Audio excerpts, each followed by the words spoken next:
Pemungutan dan perhitungan suara.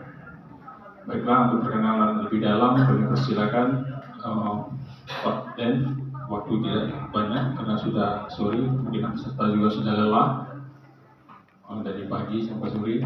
Silakan, Pak. Assalamualaikum warahmatullahi wabarakatuh. Waalaikumsalam. Selamat sore.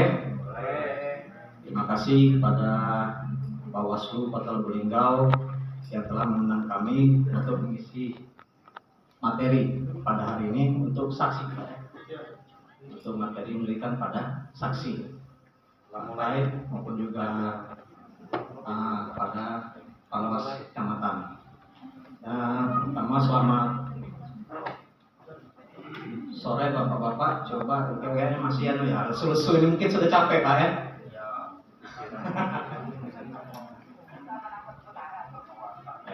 Yang saya hormati Bawaslu Kota Lubuk Linggau,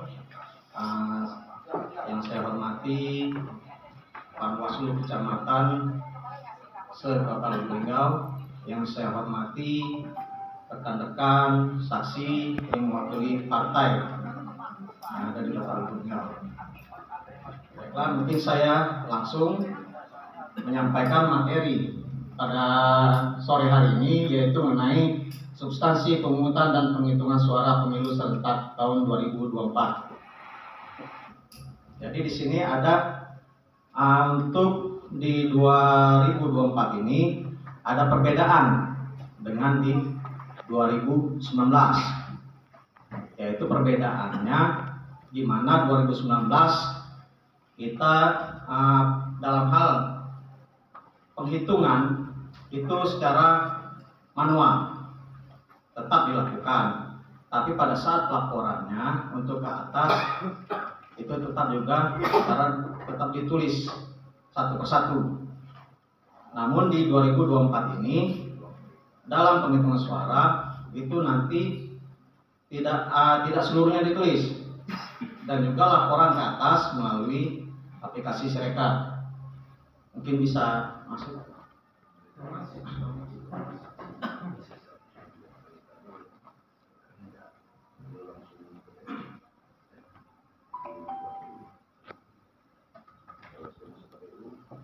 Mungkin Bapak Ibu di sini sudah mengetahui pengumuman dan pemberitahuan tempat dan waktu pemungutan suara kepada pemilih 10 sampai 13 Februari. Penyiapan TPS, pemungutan suara di TPS, penghitungan suara di TPS, pengumuman hasil penghitungan suara di TPS. Nah, dan nanti untuk penyampaian undangan itu nanti dilakukan 5 hari sebelum hari pemungutan. Undangan sudah disampaikan kepada pemilih. Mungkin bisa lanjut ya Pak, karena banyak ini. Sore. Tahapan pemungutan dan penghitungan suara. Pra pemungutan suara, persiapan pemungutan suara, pelaksanaan pemungutan suara, persiapan penghitungan suara, pelaksanaan penghitungan suara. Lanjut Pak. Pra pemungutan suara yaitu mengumumkan hari dan tanggal pemungutan suara, penyampaian suara pemberitahuan pemungutan suara kepada pemilih, menerima perlengkapan pemungutan suara, dukungan perlengkapan lainnya dan perlengkapan pemungutan suara lainnya dari PPS, yaitu dari pemberitahuan kepada pemilih itu yang saya jelaskan tadi, H-5 itu nanti sudah disampaikan kepada pemilih oleh masing-masing KPPS, itu disampaikan kepada pemilih. Pengumuman hasil dan tanggal pemungutan suara. TPS mengumumkan hari, tanggal dan waktu pemungutan suara serta nama TPS kepada pemilih di wilayah kerja paling lambat tanggal 9 Februari. Pengumuman dapat dilakukan dengan cara menggunakan pengeras suara di tempat ibadah, menempelkan pengumuman di papan pengumuman, dan atau bentuk pengumuman lain yang lazim biasa digunakan di desa kelurahan. Jadi ini juga bisa melalui pengeras suara yang ada di masjid-masjid ataupun tempat-tempat umum yang bisa melakukan di mana mengumumkan pada khalayak ramai.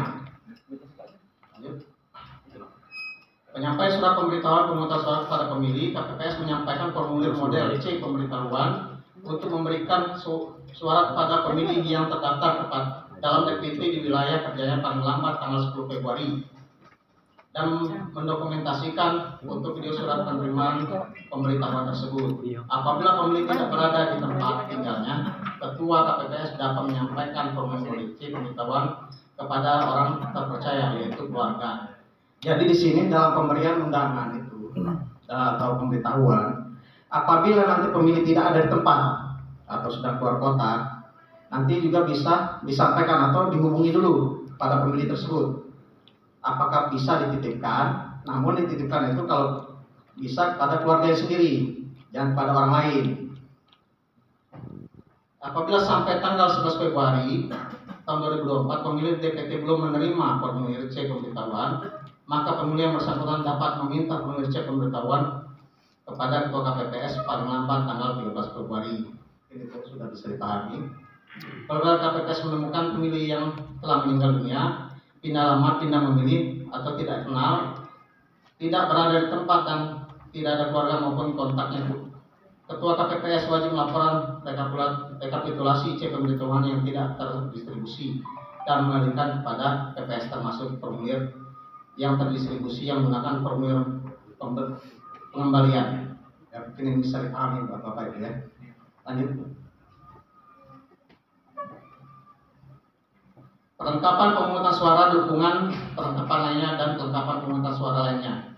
KPPS memastikan kelengkapan pemungutan dan penghitungan suara dan dukungan kelengkapan lainnya sudah diterima dari PPS paling lambat tanggal 13 Februari tahun 2024. Jadi nanti pendistribusian kotak suara dan seluruhnya logistik itu nanti memang akan dilakukan pada tanggal 13 Februari. Itu dari PPS ke TPS. Nanti disampaikan, kami sudah berkoordinasi untuk disampaikan itu dini hari tanggal 14 itu. Jadi kalau misalkan nanti dari rekan-rekan Panwascam bisa memerintahkan kepada pengawas TPS-nya untuk standby pada saat pendistribusian logistik di TPS, dan juga kepada PKD-nya untuk standby di kelurahan. Mungkin demikian urutannya Bapak Ibu, yang mungkin ada juga sini kan yang sudah berpengalaman, saya perhatikan juga pada rekan-rekan Panwascam. Nanti itu bisa dilakukan hal tersebut agar pada saat pendistribusian logistik itu kawan-kawan Panwascam itu dapat, dan juga pengawas yang ada di tingkat bawahnya dapat menyaksikan secara langsung pendistribusian. Persiapan pemungutan suara, penyiapan TPS, mengumumkan dengan menempelkan DPT, DPTB, DPC, dan DCT, anggota DPR, DPD, anggota DPRD provinsi, dan DPRD kabupaten kota. Jadi itu juga nanti selain nama-nama itu ada juga ditempelkan DPT dan DPTB di papan pengumuman di TPS. Jadi nanti selain saksi, kawan-kawan juga dari pengawas bisa menyaksikan nama-nama yang terdaftar di DPT dan juga DPTB. Nanti itu diserahkan semua kepada KPPS pada saat pendistribusian. Penyerahan salinan DPT dan DPTB kepada saksi yang hadir dan pengawas TPS. Nah itu juga nanti selain ditempelkan, nanti juga ada diserahkan secara langsung pada saksi. Nah jadi itu saksi yang berhak menerima itu yang hadir. Tapi kalau tidak hadir, ya tidak akan diberikan. Lokasi tempat pemungutan suara dapat dibuat di ruang terbuka dan atau ruang tertutup. Tidak dibuat di dalam ruangan tempat ibadah.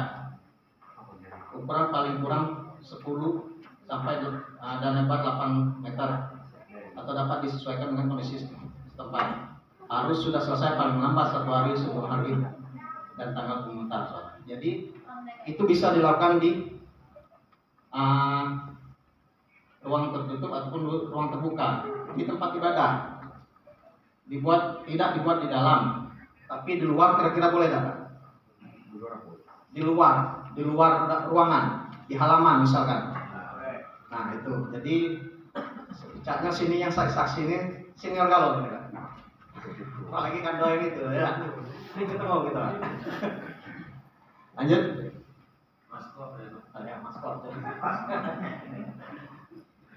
Tata letak pemungutan suara. KPP susunan tata letak TPS dengan mempertimbangkan kemudahan pemilih dalam memberikan suara, memperhatikan alur pemberian suara oleh pemilih. Lanjut.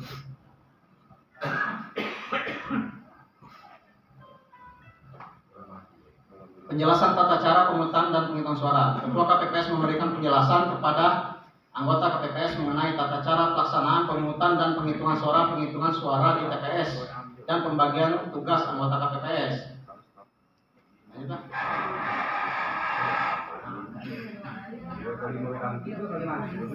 Yang digeser mati fokus tuh. Iya, digeser mati. Kita ngopi belum ya?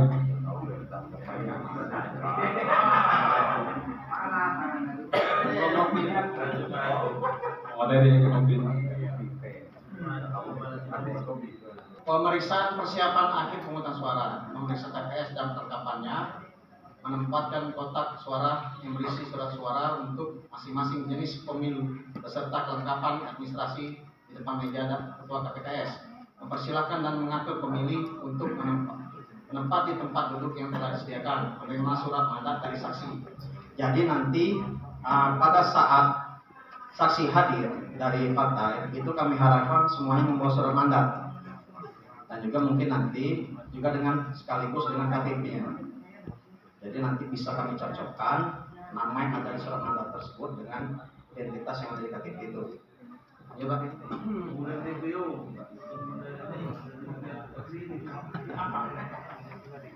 Rapat pemungutan suara, pengucapan sumpah dan janji anggota KPPS, penjelasan kepada pemilih tentang tata cara pemungutan suara dan pembagian tugas anggota KPPS, pelaksanaan pemberian suara. Inilah umum ya. Saksi dan pengawas TPS. Pelaksanaan rapat pemungutan suara dihadiri pula oleh saksi peserta pemilu dan pengawas TPS. Adapun ketentuan terkait saksi peserta pemilu yang hadir ke TPS adalah sebagai berikut. Hanya dapat menjadi saksi untuk satu peserta pemilu. Jadi satu dari saksi partai satu yang bisa masuk, walaupun mandatnya mungkin orang bisa disampaikan, tapi yang bisa masuk cuma Siko, dua apa kok bisa nanti. Nanti kan sesuai dengan yang ada surat mandat itu. Misalnya namanya Iko, boleh kita sesuaikan. Ya, Siko masuk.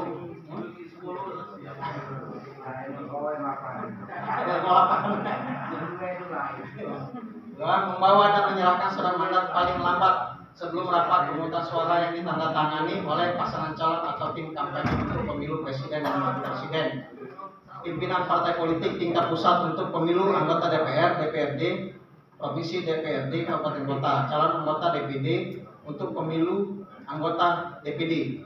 Jadi paling tidak di sini nanti di dalam TPS itu paling tidak paling sedikit itu ada 3 saksi. Karena saksi partai itu mungkin bisa mewakili dari DPR RI sampai dengan kabupaten kota, itu bisa. Nah, sudah itu saksi presiden khusus, walaupun nanti ada rekomendasi dari partai pengusung, bisa partai pengusung. Hah? Ya. Tarik lagi juga. Nah, selanjutnya calon anggota DPD untuk 3 tidak mengenakan atau membawa atribut yang memuat nomor, nama, foto calon partai politik atau mengenakan seragam dan atau atribut lainnya yang memberikan kesan mendukung atau menolak peserta tertentu. Kalau bisa lagi saksi juga pakaian polos-polos baik lah, bebas pantas, batik bagus pula, Batik perlu kami. warna polos-polos baik, Batik Pak. berjumlah paling banyak orang masing-masing pasangan calon. Dalam hal ini pada waktu rapat pemungutan suara belum ada saksi pemilih atau pengawas TPS yang hadir, ditunda sampai dengan adanya saksi pemilih dan pengawas TPS yang hadir paling lama 30 menit. Apabila sampai dengan waktu yang ditentukan saksi pemilih dan pengawas TPS belum hadir, rapat pemungutan suara dibuka dan dilanjutkan dengan pemungutan suara.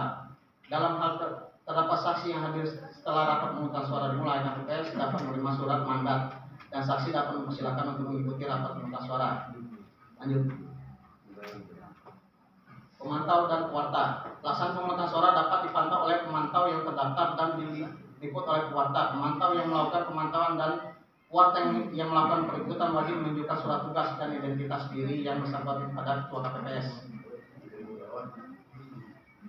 Kegiatan KPPS pada rapat pemungutan suara, membuka perlengkapan pemungutan dan penghitungan suara dan dengan ketentuan membuka kotak suara, mengeluarkan seluruh isi kotak suara dan semeja secara tertib, teratur, mengidentifikasi dan menghitung jumlah setiap jenis dokumen dan peralatan serta memeriksa sampul yang berisi surat suara untuk masing-masing jenis pemilu yang masih dalam keadaan segel. Jadi memberikan kepada pengawas TPS yang hadir bahwa kotak suara benar-benar telah kosong, menutup kembali, mengunci kotak suara dan meletakkan di tempat yang telah ditentukan, menghitung dan memeriksa kondisi seluruh surat suara termasuk surat suara cadangan sebanyak 2% dari jumlah peserta yang tercantum, pemilih yang tercantum dalam DPT untuk masing-masing jenis pemilu dan memastikan kesesuaian dengan dapil. 2. Memberikan penjelasan kepada pemilih, saksi pengawas TPS mengenai jumlah surat suara yang diterima, tata cara pemberian suara, tata cara menyampaikan keberatan oleh saksi, pengawas TPS, pemantau pemilu atau masyarakat pemilih, tata cara pemantauan oleh pemantau pemilih, pembagian tugas anggota KPPS dan hal-hal lain yang diperlukan. Penjelasan sebagai maksud pada huruf B disampaikan secara berkala sepanjang pemungutan suara berlangsung.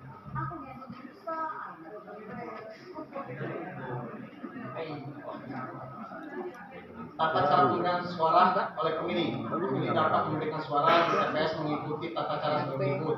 Pemilih perlu memastikan surat suara yang diterima telah ditandatangani oleh ketua TPS. Pemberian surat suara dilakukan dengan tata mencoblos menggunakan alat mencoblos pilihan yang telah ditentukan. Pemberian suara pada surat suara presiden dan wakil presiden yang dilakukan dengan cara mencoblos pada nomor, nama, foto pasangan calon dan tanda gambar pada dalam satu kotak. Pemberian suara pada suara DPR, DPRD, Provinsi, DPRD Kabupaten Kota dilakukan dengan cara mencoblos pada nomor atau tanda gambar partai politik dan atau nama calon anggota DPR, DPRD, Provinsi dan DPRD Kabupaten Kota dalam partai politik yang sama. Memberikan suara pada suara pemilu anggota DPD dilakukan dengan cara mencoblos pada nomor, nama atau foto calon dalam satu kolom calon yang sama. Pemilih yang berhak memberikan suara TPS, pemilik KTP elektronik yang terdaftar dalam DPT di TPS yang bersangkutan, pemilik KTP elektronik yang terdaftar dalam DPTB, pemilik KTP elektronik yang tidak terdaftar dalam DPT dan DPTB, penduduk yang telah memiliki hak pilih. Surat suara yang diberikan ke pemilih DPT 5 jenis surat suara, pemilih DPTB surat suara presiden dan wakil presiden, surat suara DPR, surat suara DPD, surat suara DPRD provinsi, surat suara DPRD kabupaten kota. Pemilih DPK menjadi surat suara. Jadi di sini sama, tapi dia memang pemilih di tempat itu, di TPS itu, dia bisa mendapatkan 5 suara, kecuali dia di tempat yang berbeda, bukan di daerah pemilihannya. Tugas KPPS pada pemungutan suara. Ketua KPPS sebagai anggota KPPS satu mempunyai tugas memimpin rapat pemungutan suara dan memberikan penjelasan mengenai tata cara pemberian suara serta menyiapkan dan menandatangani surat suara secara langsung. KPPS kedua menerima dan mengurutkan surat pemberitahuan formulir, surat pindah memilih dan KTP elektronik atau suket perekaman KTP elektronik bagi pemilih terdaftar dalam DPT, DPTB, dan DPK. Sebagai dasar pemilih mendapatkan surat suara sesuai jenis pemilu yang akan diberikan berdasarkan urutan kehadiran. Tugas lain yang diberikan oleh Ketua KPPS. KPPS ketiga mengumpulkan surat pemberitahuan surat pindah pemilih model A setelah pemilih mendapat surat suara yang akan dicoblos dan atau tugas lain yang diberikan pada Ketua KPPS mengisi data TPS di bagian belakang surat suara yang memuat alamat TPS berupa nama kabupaten, kota, kecamatan, kelurahan dan nomor TPS dengan cara ditulis tangan atau dapat menggunakan alat bantu cetakan tulis yang tidak merusak surat suara.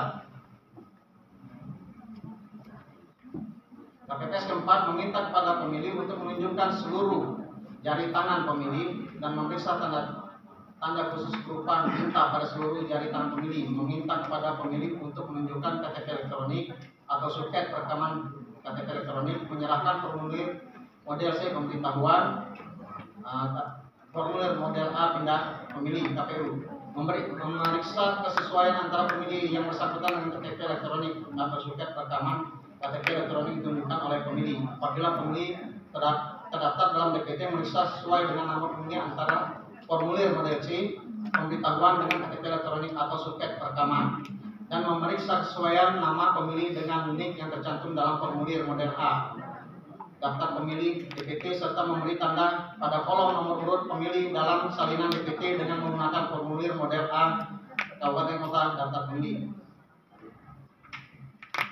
Tugas KPPS keempat, apabila pemilih terdaftar dalam DPT di KPPS memeriksa kesesuaian nama pemilih antara formulir model A surat pindah memilih dengan KTP elektronik atau suket rekaman KTP elektronik, memeriksa kesesuaian nama pemilih dengan yang tercantum dalam salinan DPTB, serta memberi tanda pada kolom nomor urut pemilih dan dalam salinan DPTB dengan menggunakan formulir model A daftar pemilih pindahan. 6. Apabila terdapat pemilih yang tidak terdaftar dalam DPT dan DPTB, memeriksa kesesuaian antara pemilih yang bersangkutan dengan KTP elektronik yang ditunjukkan oleh pemilih dan memastikan yang bersangkutan tidak terdaftar dalam DPTB dan DPT. KPPS kelima, mencentang atau salah satu kolom jenis kelamin laki-laki atau perempuan sesuai jenis pemilu untuk pemilih yang telah diperiksa oleh KPPS keempat, meminta untuk menandatangani formulir model C daftar hadir DPT bagi pemilih yang terdaftar dalam formulir model A Kabupaten Kota. Meminta pemilih untuk menandatangani formulir model C daftar hadir DPTB bagi pemilih yang terdaftar dalam formulir model daftar pemilih pindah yang namanya tercantum dalam formulir daftar hadir DPTB. 3. Menuliskan nama lengkap sesuai KTP elektronik dan menandatangani formulir model C daftar hadir DPK. 4. Menuliskan nama pemilih dan jenis disabilitas pemilih yang belum dicantum dalam formulir model C daftar hadir DPTB, model C daftar hadir DPK, dan dalam formulir tersebut sesuai dengan formulir model A pindah milih. KPPS kelima, mempersilakan pemilih untuk duduk pada tempat yang disediakan. Yang keenam, KPPS keenam mengatur dan memastikan pemilih memasukkan masing-masing surat dalam kotak suara sesuai jenis pemilu. KPPS ketujuh, mengatur pemilih yang akan keluar TPS dan memberikan tanda khusus berupa tinta di salah satu jari pemilih kepada bukti bahwa pemilih yang bersangkutan telah memberikan hak pilihnya. Tata cara pencoblosan. Surat-surat presiden, nomor pencoblosan pada nomor nama, foto pasangan calon atau tanda gambar partai politik pengusul dalam satu kotak.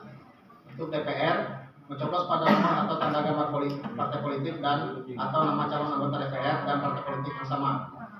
DPD, mencoblos pada nomor nama atau foto calon dalam satu kolom calon yang sama. Untuk DPRD provinsi, mencoblos pada nomor atau tanda gambar partai politik dan atau nama calon anggota DPRD provinsi dalam partai politik yang sama.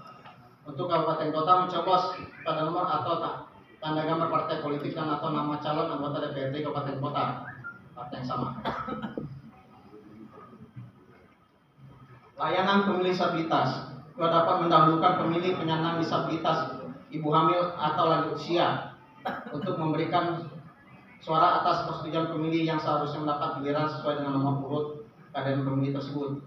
Pemilih disabilitas, tunanetra, disabilitas fisik, dan yang mempunyai halangan fisik lainnya dapat dibantu oleh pendamping. Jadi di sini pendamping diusahakan memang keluarga. Di situ keluarga memang tapi ditunjuk oleh pemilih tersebut. Pendamping dapat berasal dari anggota KPPS atau orang atas permintaan pemilih yang bersangkutan. Pemilih disabilitas netra, kemudian pemberian suara pemilu pasangan calon dan anggota DPD menggunakan alat bantu tunanetra yang disediakan. Tentuan pendamping ini bagi pemilih yang dapat memberikan suara secara mandiri, pendamping yang ditunjuk membantu pemilih suara dan pencoblos suara dilakukan oleh pemilih mandiri. Bagi pemilih yang tidak dapat memberikan suara, secara mandiri. Pendamping yang ditunjuk membantu mencoblos surat suara sesuai kehendak pemilih. Pendamping yang ditunjuk membantu pemilih wajib merahasiakan pilihan pemilih yang bersangkutan dan menandatangani surat pernyataan. Pendamping yang ditunjuk oleh pemilih disabilitas dapat berasal dari anggota KPPS ke-6 atau KPPS ke-7 atau orang lain yang percaya atas permintaan pemilih yang bersangkutan dengan menandatangani formulir model C pendampingan. Jadi maupun keluarga ataupun siapapun yang ditunjuk oleh pemilih untuk mendampingi itu wajib, Pak. Nanti bisa saksi itu untuknya. Kalau tidak ada bagi pemilih yang butuh pendampingan tapi tidak mengisi formulir pendampingan, saksi bisa meminta kepada KPPS untuk mengeluarkan surat pendampingan tersebut. Pengumuman di TPS terhadap calon TPS meninggal dunia. Dalam hal berdasarkan keputusan KPU terdapat salah satu calon atau pasangan calon yang berhalangan tetap atau dibatalkan secara peserta pemilu sebelum hari pemungutan suara. KPPS mengumumkan calon atau pasangan calon yang berhalangan tetap atau dibatalkan tersebut melalui papan pengumuman. Jadi di sini baik yang berhalangan tetap, ini banyak kan misalkan seperti 2019 ada yang meninggal, tapi itu nanti nama calon tersebut itu diumumkan di papan pengumuman. Nanti walaupun sudah diumumkan di papan pengumuman, pemilih masih memilih, ya silakan, karena di 2019 ada kejadian seperti itu. Dalam hal berdasarkan putusan KPU Provinsi dan Kabupaten Kota terdapat calon anggota DPR, DPRD, DPD, DPRD Provinsi dan DPRD Kabupaten yang meninggal dunia dan atau tidak lagi memenuhi syarat sejak ditetapkan sebagai calon anggota DPR. KPPS mengumumkan calon yang meninggal dunia atau tidak lagi memenuhi syarat melalui papan pengumuman di TPS dengan cara lisan menyampaikan kepada pemilih sebelum pemungutan suara dan pada saat pelaksanaan pemungutan suara. Persiapan penghitungan suara.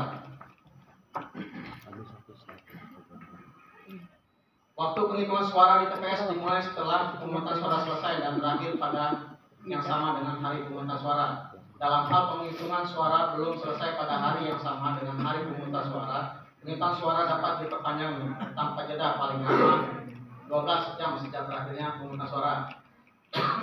KPPS memastikan saksi yang mengikuti penghitungan suara telah menyerahkan surat mandat.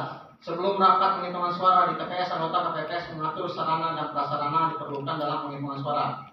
Sarana dan prasarana meliputi pengaturan tempat rapat penghitungan suara di TPS termasuk pengaturan papan atau tempat untuk memasang formulir model C hasil pemilihan presiden, wakil presiden, DPR, DPD, DPRD Provinsi, Kabupaten Kota, tempat duduk KPPS, saksi dan pengawas TPS yang berada dalam TPS. Alat keperluan administrasi formulir penghitungan